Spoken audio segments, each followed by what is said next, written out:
Hello and welcome back to Once Upon a TV Time, the podcast that takes a look behind the scenes of some of the best shows on TV. I'm your host, Maureen Perrault. I'm a freelance journalist and TV critic, and on each episode of this podcast, I chat with someone who worked or works on the shows we discuss. Writers, directors, actors, craftsmen, and women, you name it. They stop by to talk about what makes great TV and to tell us what goes on beyond our screens. This episode of Once Upon a TV Time is the second part of my interview with Andres Cubillan, the production designer behind the marvelous sets of the Vampire Lestat. In case you don't know, that's the third season of Interview with the Vampire, a show developed by Roland Jones and based on the Vampire Chronicles by Anne Rice. So without further ado, let's dive back into our chat with Andres and the world of the Brat Prince.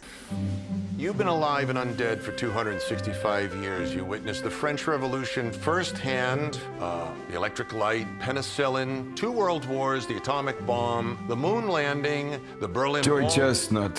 What? He eats hot dogs for a living. He's extraordinary. I hope to meet him one day. Was there a question? Let's talk about Akasha's Lair. Mm. I'll call it a lair, even if it's more like a storage unit, really, when you think about it. Because I don't know that she chose it. No, she definitely did not choose it. She was not happy that she was there. What does that environment tell us about her and about Lestat's time as her keeper? And are there any hidden details or lore references in that build? Yes, I think, I think my first concepts of Akasha's lair felt a lot more of a mausoleum as sort of a gorgeous place to house her and Enkel. It felt more of a sort of a gorgeous tomb. And it became very quickly sort of apparent that it kind of doesn't have anything to do with her. This is not her space. Like you said, she didn't choose this space. This is Marius who has brought her there. And this is probably not the first time that he has moved her. I'm sure he's moved her many times in the many thousands of years that he's been alive and as her keeper. So it needed to feel more of, where does Marius hide her more, or where does he protect her, and where does he show her the world? Mm-hmm. So we didn't want us, the sort of those backstories of Akasha and Enkel and their origin and this sort of pre-Mesopotamian era. We didn't want to stray too far away from that part of the world, but we wanted it to feel a port city. Like, if he can't travel far away from her, how did these things come to him? So we settled on Athens, and how, it's also sort of so hard to even describe, sort of geographically place Athens in this sort of underground stone storage room, like you said. But the progression of what Marius is showing her versus what Lestat is showing her, I think when we first see that space, it's all sort of very well organized, but it's all sort of drab. He's showing her antiquities and paintings and books, and it's not.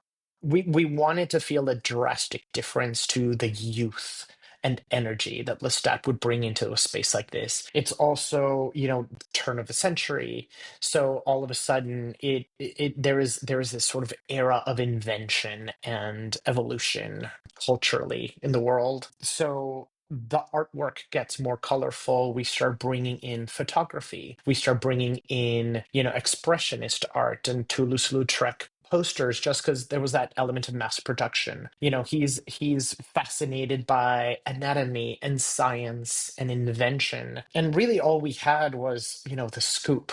The only element that was scripted was, he talks about sort of tacky tourist Greek China and the scoop. But the fact that he's so fascinated by the scoop, and the fact that she keeps repeating scoop, it made sense to give them both something fun to look forward to, something amusing. And because Marius tells him, you have to learn music for her and you have to play music, but then it it can't just be the violin. The violin sort of only the violin felt drab.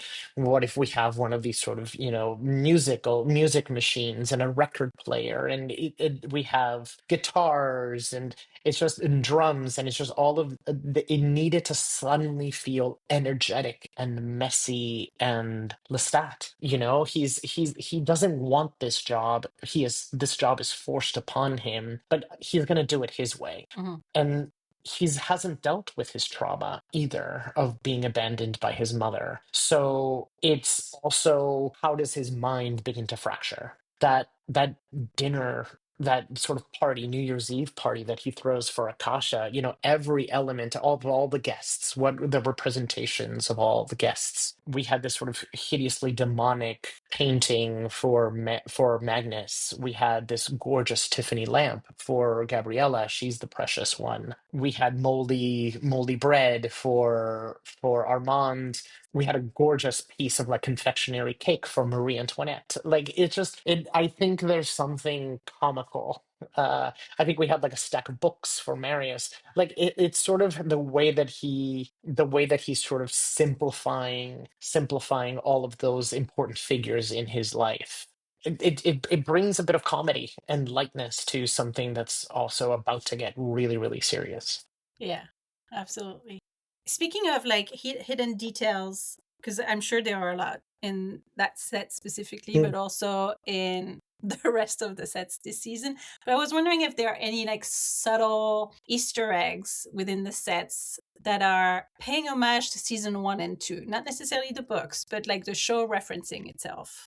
I think where I maybe used that the most was in episode 7 with Lestat's Mindscape, where we needed to set that scene sort of where he first heard music, as he describes that moment in the streets of Paris. And that's where we brought in some New Orleans in there. We brought in the gates to his house with Louis. We brought the marquee to Louis's to the Fair Play. It's not Louis's saloon, to the Fair Play saloon where he Mm. would go with Louis. We were trying to find a bench that looked like the one that they would sit at in Prospect Park. And so I think that's really the only place where I sort of consciously put in New Orleans. Not that we were trying to avoid it, it just felt like Louis' side of the story, Yeah. less so Lestat's. Yeah. But what about Lestat's Montreal apartment? Is there anything in there that's kind of like referencing his past life? Not so much his past life, but I think there are elements that are, I think, hard to ignore for their symbolism. And in particular, I'm thinking of the Magritte painting, which I think I've mentioned before, and I love that. Even before I mentioned it, I think it was off of the trailer. There was a fan that did an entire episode analyzing this painting, and that warms my heart because I didn't go in consciously wanting that painting. My graphic designer said, I've been looking at some paintings and I think we could sort of, what do you think about any of these? And the Magritte was perfect, not just for the veiled figures, but its symbolism of what Armand tells him in terms of the veil and never actually being able to sort of make contact with other people and least of all your fledglings. So it needed to feel prominent, but not in it's in every frame kind of way. We shot the seance scene before we shot everything else. So Summer, my decorator, and I, we dressed the entire set. We dressed it cleanly. We brought Roland and Hannah in. We brought Sam in. Everybody was able to sort of see the set, and then we needed to sort of brush it all away and create the seance scene. But we found out that morning that the painting hadn't cleared yet. It was still sort of in the legal process of clearing. So we had to quickly sort of redress the set. I think we like put a rolled rug up against it so that I was like, we can't not have that painting. But but we could have very easily not have had that painting. So yeah, that's sort of the one Easter egg that I at least felt was very meaningful, Yeah. meaningful in that set. Like there are so many other elements in the decoration that I adore, the drawstring curtains to sort of pull us into his theatrical life. There's a 1536 erotic painted ceramic plate on his wall that I think is now it's in some museum in London, I believe. But it's just, there's a lot of different little things that I feel are symbolic or important to express his persona. But for them to be sort of connecting points to other seasons, it wasn't a Yeah. conscious thing. When I it wish I could tell comes, you differently, no, but I can't. it's fine. When it comes to the séance, Mhm. so like you said, you showed the space to the team. How was it decided where the séance would take place within his flat, and how did you dress the space? And for that moment, for the moment of showing the weight of Claudia's return. Well, first of all, the set wasn't that big. If I can give you sort of an honest answer, we had built three spaces for his house. We had built the music room, the living room, and then his bedroom. And his bedroom almost doesn't feel like his bedroom. But we had built those three spaces. And the seance, I think they had written it as Merrick would bring all the lamps from the house as sort of a stand-in for candles, so that it created this sort of illuminated sort of amphitheater for Claudia to have her moment. But because we knew that in the seance she sort of breaks out of that ring and she starts to sort of wander around, we couldn't do it in the music room. It needed to be sort of in a big enough space. The contrast of the cornstarch circle, so that made it perfect to go with the sort of the black lacquered floors. And then letting her in that yellow dress really pop against the red walls of the music room, I think it gives it something. It gives it a different kind of weight, I think. Delaney recently mentioned in an article that she was disappointed that she couldn't like fully destroy the set, and I am in turn disappointed that no one called me to ask me if she could destroy the set, because I would have said yes. I think my decorator would have been horrified for me to say it, because it was never planned as such to be destroyed. But I kept telling Rollin I want to give Claudia that moment of closure. I want to give Claudia that goodbye in the same way that she had it at the end of season two. At the end of, like, no fan will forget her looking back with that outstretched hand as it becomes sort of, ash and burn off. And she needed to have an equally sort of cathartic goodbye in that space. And we tried a whole bunch of things. She was sort of toppling papers and books over, and at one point we had sort of cannons blow on either side of her, so that all of it needed to feel like all of her rage and anger was put into this room. And for me, the music room is Lestat's favorite room. That's his space of creation. It's a space of sort of passion. That's the only room that I ever, in the entire season, thought needed to be read immediately from day one. So it made sense to have her destroy that one in particular. I wish I could have given her more things to bring. It's funny you mentioned the Merrick and the stuff that she put around herself during that seance. And Mm. the one detail that I got hung up on rewatching it was the skull, because she Oh yeah. refers to it as like her grandmama or something. And I was like, wait a minute, did you come from New Orleans? Did you fly on a plane with a skull? How did that go through customs? Yes, exactly. It's like, Yeah. well, magic, I guess. Yeah, the actress that plays Merrick, I think she has family members that practice sort of voodoo, and she's familiar with that world as well. And Hannah Moskowitz was sort of very attuned to, is it sort of more the Caribbean sort of voodoo witchcraft? Is it African? And so there was a lot of attention to detail to what was on that table to make sure that it felt accurate. And I think our set tech and prop team did a sort of a beautiful job with that setup, and she's just absolutely astounding. She's a fantastic actress. Yeah, it's a great moment. Are you enjoying this exclusive fan experience? I am. Christine, could you please provide 2 tickets to Mr. Pitt here and his Esquire for tomorrow night's show? One will do. Lemuel doesn't enjoy your music. I do like your merchandise, though. Healthy margins considering the size of your tour. That's why I own 40% of it. Of my merch. 25%. 45? My bad. I'll look into it. I wonder if there is a set or a specific corner of a build this season that you fell in love with? You've mentioned a few, but they ended up, on the cutting room floor or obscured by shadows or things like that. Like, what are some of those that you're like, oh, I wish? So many. I think, as production designers, I would say we want every set to be shot in a wide and no actors, just give me a slow pan around the room.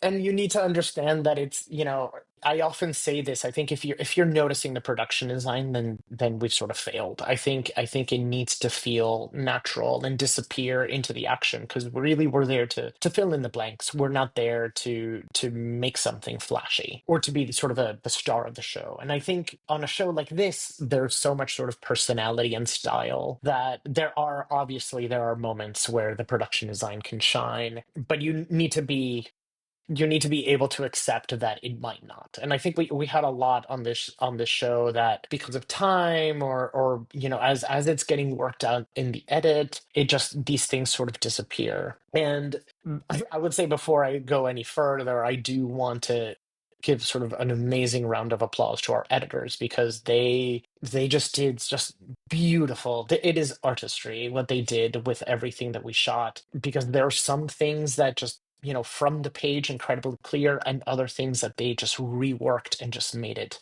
absolutely incredible. With that said, we had one teeny tiny little set, which is where it's off of the Albany hotel room. Lestat goes through a door to find Gabriella having sex with the guy that's carrying Jesus in the procession in Italy. And Claudia Josa, the director, and I had conceived this room of, we needed it to feel sort of saintly. So we wanted his Gabriella to feel like the Madonna, but it's also, she's being incredibly sacrilegious in this space. So we actually had murals of the Virgin and angels, and there was a shot that we were never able to do of her point of view looking up at him, sort of having sex with her. And there's sort of this Sistine Chapel type painted ceiling in the ceiling. So we had murals on the walls and murals on the ceilings, and it was intended to feel sort of chapel-like, almost a little godly. It was very, very simple set. It was just,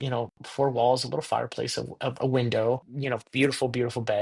And in the end, it just ends up being such a sort of quick thing, and it's just really about these two characters making a decision. So it just, we were never able to see it. And I posted something on Instagram where it was just, the set had gotten torn down, but we hadn't brought the ceiling down yet. So it's just this sort of beautiful painted, little cupids and little angels floating in the ceiling. And it was such a devastating tombstone to this little pretty little set that we never got to see. I will say, like, you're right. Like, you don't want people to notice the design, like the sets, and notice that they are sets. You don't Yeah. want that. But that's what I love about that, though, about production design and sets in particular, is like the amount, like you said, the amount of details and the amount of things that make it so real and make the actors work so much easier. And one thing that I loved is your latest post about the finale, and that Yeah. Paris street was the little cabbage graffitis. I was like, this is amazing. I wish, like, you can't notice it on the show because it's No. this packed street. But when I saw that, I was like, oh my God, that is genius. I love those little cabbage graffitis. They're so good.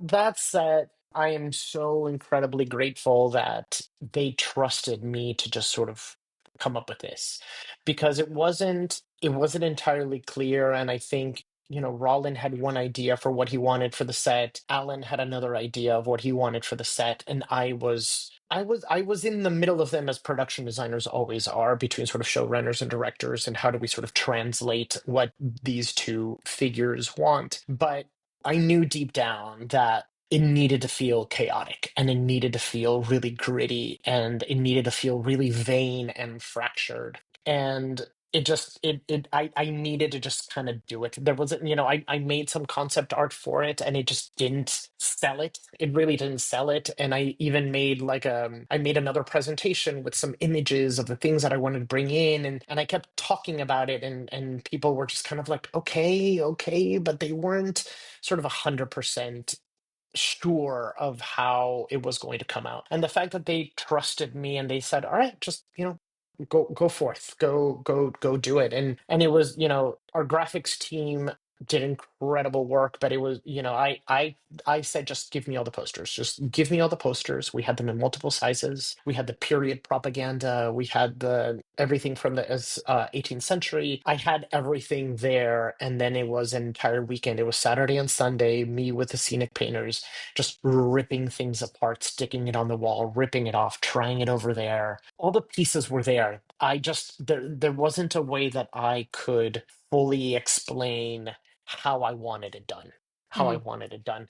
And I think, my team will tell you I tend to be very hands-on. And I always say, you can tell me to back off if I'm overstepping, but I'm not one of those that's going to stand in a corner and kind of point. I like trying things out myself. I Mm. like getting my hands dirty. And one of those things of your team around you making ideas better. I had asked for cabbages. I was like, give me cabbages in multiple sizes. And then I went around and kind of stuck them around. And one of my graphic designers came up with, and you can see it. You can see it next to the merch sign. Go back and check it out if you can. There is from the Sistine Chapel. It's the touch of God, but it's the God is holding a cabbage. And she was like, I need to put this on there. And initially she brought it to me and it was gigantic. And I was like, I can't put this anywhere. It's going to be about the God and the cabbage. So we ended up going with it smaller, but I put them on the ground. And in my head, I was like, I think we should make these look like the cabbages are growing out of the sidewalk. And one of our graffiti artists, we're all sort of in different parts of the set. And then he went around and just added little legs and little arms. And I was like, this is fantastic. It is just so much better. So I love having an idea and having somebody come in and do it better. I'm not one with an ego. I would love to take credit for every idea, but credit where credit is due. And I love that people got into it even more than I did. I think my graphic design team, there were 5 of them at one point, and they were just staying late and laughing and just going through all of these crazy ideas and posters. And I loved that everyone in the team sort of showed the same amount of passion as I did. It's the magic of filmmaking, right? The Mm. collaboration that comes out of it, and that it requires for it to come alive. I wonder, because there's obviously, like you said, there's obviously strong collaborations with DPs and costume department, but I wondered if there is like a set where that cross department collaboration was absolutely essential. Well, I want to say the top of the bus, and then I want to say Lestat's house. The top of the bus more so because, as Roland would say, eyes always on Lestat. And I tried multiple versions, color schemes, fabric types and patterns and colors, and it was working incredibly closely with Lex Wood because I would say, "Oh my God, I have this incredible fabric. Look at this," and she would be like, "Well, he's going to completely disappear Mm. into that fabric," or she would say, "This means that I can't dress him in anything other than these 2 colors." And we were going to spend so much time in that bus, and originally, I think we ended up shooting less in the bus than we intended. Initially, that was going to be our one emerald set. That was going to be the one that was going to appear in every single episode. So it needed to be a space that all of the characters could show up at any given moment and be able to sort of work Mhm. and look appropriate in that set. So I think the collaboration in that one, I'm very happily going back to the drawing board and being like, okay, what if we did this combination instead? And oh, I fell in love with this one fabric, but it turns out that fabric is, and it worked with costume, but then it wasn't available in the quantity that we needed. So I fell in love with this wallpaper that I wanted to do the ceiling of the bus in, which was it was designed by a New Orleans artist who designs wallpapers based on sound waves. And I was like, so incredibly symbolic. It mixes in the music with New Orleans, and that wallpaper morayed on camera every single time we tried it. We tried it at different scales in different color combinations, and it just didn't work. And it broke my heart that we couldn't use it because it felt so symbolically perfect. Mhm. So I think there's an evolution to certain sets that sort of, it feels natural. It Yeah. feels natural. I think that's the one particularly that I remember being incredibly important. with Lestat's house, same deal. We just needed to make sure that eyes were always on Lestat, and I think in some ways, I'm sure I did Lex dirty with the darkness of the colors that I picked. But she was Lestat. Sam is always fantastic Yeah. not only in his performance, but your eyes are always going to go to Sam. I mean, the guy's gorgeous. So you're just there's a way you kind of roll with the punches and you kind of let things happen as they go. I think the one where I'm positive Lex will tell you that I did her dirty was in the recording studio, because the recording studio, I put every single color known to man into that set. It was light blue walls with a red and purple, and then there was the brown and she came to my office and she was like, "Are you kidding me? The one costume that Sam is absolutely in love with was that double-breasted red pajama suit. And he looked sensational in it." And she was like, "He's gonna disappear into every single frame." And I was like, it's built, it's painted. I'm sorry, I can't do anything about it. And Sam was like, screw it. I'm still wearing it. I love this costume. It feels right. It feels appropriate in this space. And I think that's also kind of right. I think it shouldn't feel so art directed. And I think the fact that there is something sort of partly wrong in the set makes it feel right. But you know what? It's funny because, to my untrained eyes, it works. Like that Great. costume stood out and that set stood out. Yeah. So Yeah. I wasn't. Great. Yeah, I wasn't. You never. And like you said, you never take your eyes away from the stat. Let's face it. No, come on. I mean, it's Lestat. It's Yeah. Lestat. If your eyes are anywhere else, then he's not in the room. Yeah. Before I let you go, I want to talk about just one more thing, which is I've talked to set decorators before and production designers, and some people have told me that they like to do like one season of a show and then they're done. They want to move on and let somebody else take over and take a spin. But at the same time, as we record this, the show hasn't yet been renewed. But I mean, it's coming. I mean, come on, right? And Roland has said that he's envisioned the stat story to be in two parts, like Louise was over 2 seasons. So when the renewal comes, I like are you down for another round? Are you feeling like you haven't finished your work on the stats? Yeah, 100%, 100%. Yeah, I'm not done. I'm not done with him. I'm definitely not done with Akasha. I'm already pulling reference images for her.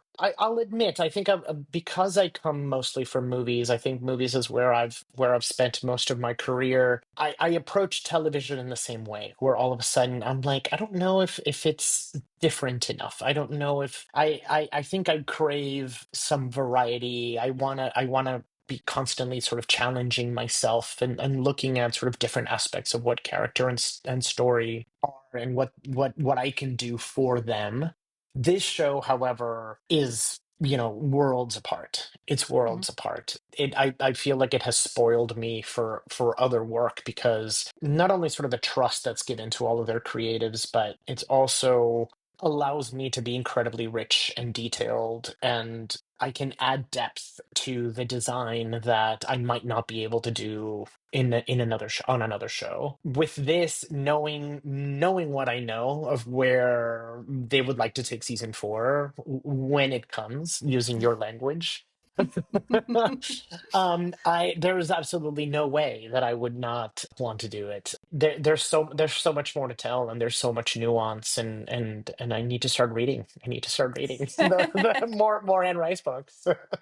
Well, I wish that for you, that it will come to fruition, because your work on Thank this you. season has been amazing, and I can't wait to see more. Thank you. Andres, thank you so much for your time. My pleasure. My pleasure. Thank you so much. It's the end of this episode of Once Upon a TV Time. Thank you so much for listening. Andres Cubillan, thank you very much for diving into Lestat's world with me. Please follow Andres on Instagram if you want more behind-the-scenes secrets about his work on the show. The Vampire Lestat is now streaming on AMC Plus in the US and BBC iPlayer in the UK. Beautiful and well, if you've enjoyed this episode, I invite you to follow us on social media. Just search Once Upon a TV Time on Facebook, Instagram, TikTok, or Threads, and that's where you'll find all the latest information about upcoming episodes. Also, if you're so inclined, please leave us a review on Apple Podcasts or wherever you listen to this to help put this show into more ears. Folks, I will be back soon with a new episode of Once Upon a TV Time and a new guest. Stay tuned because we might stay in the vampire world for a bit longer. But until then, go watch some television.